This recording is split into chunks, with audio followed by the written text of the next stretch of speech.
taught level 1 at Uptown Swing tonight.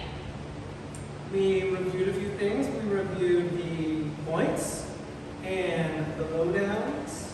And a double turn. Nice. Mm-hmm. And we learned a new thing. The glide to the side. We didn't tell you it was glide to the side. We just remembered that's what it was. But it looks like this. From post position, a 7 and a 1, 2, 3, 4, 5, a 6, a 7, 8. Another thing we added on to this was actually a rock step from here into the swing out. A rock step, trip, step, step, step. We also added to the end of that a shake, a shake, a shake, a shake. Yeah, yeah. You can do that.